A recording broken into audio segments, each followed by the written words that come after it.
This is the first of a series of videos about using jQuery in your code. So far we have looked at JavaScript and how to manipulate DOM and trigger events and all that cool stuff, write functions and all that. So this week we would move into using jQuery. jQuery is nothing but a library. It is a library that was written by some cool developers to make life easy for everyone. Instead of writing very detailed JavaScript, you can get away with writing very simple and simplified and condensed jQuery functions. So that's the whole idea, okay? So if you want to use a library, you have to include it in your code, right? So like for example, if you want to use your JavaScript, you have to include it right here. So if your JavaScript is going to use jQuery, you have to include jQuery also in your code. Okay. So this week we have some links from W3 schools and that you can look at that. There are two different ways of using jQuery. You can either download jQuery from the jQuery website, or you can use one of those content delivery network where either Google or Microsoft or other sites actually host it for you. So all you have to do is like add this in your head, and then jQuery functionality will start working in your code. The very first thing you want to look at when you start writing jQuery is if you get an error saying, I don't know what a jQuery code is, it means you have not followed this step. Okay, so how does jQuery look? What is this? What is this and how does it look? Okay, so this is the JavaScript jQuery code. It is readable, you can look at it. Please don't make changes to your local copy if you decide to download jQuery. And this is called as the minified version. This is the same file as this, but it is minified.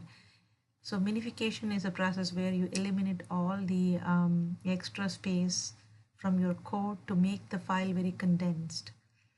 And this is to improve performance. So if every single of your page is going to like reference jQuery library, you want to make sure that it doesn't take too much time to download to your client.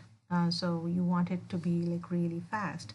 So that's the reason why jQuery is offered as a minified version and also as a regular version. So if instead of if you don't have a min here, if it's just jQuery.js, it's going to be the regular version, and if you are using the minified version, you will have a min in the name.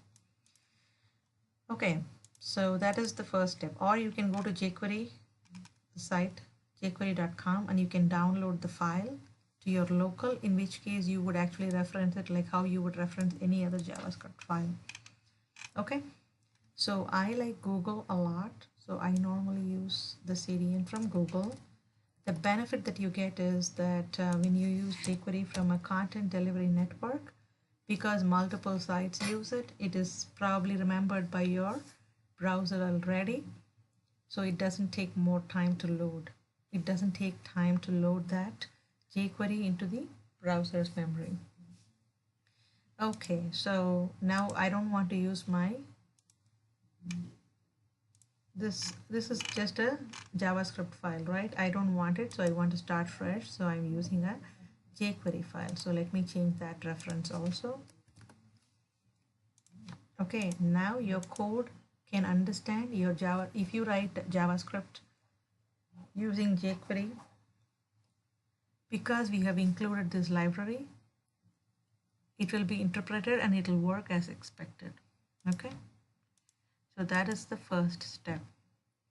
Okay, so what I have done here is I have a list of things I want to cover in this video, so I have them as commented code. Very first thing you have to remember is $. Anytime you put $, if you write code like this, $, that means you are using jQuery. It's a short form of jQuery. Instead of saying jQuery function this, we are going to say $. Okay, so that is the very first thing to remember.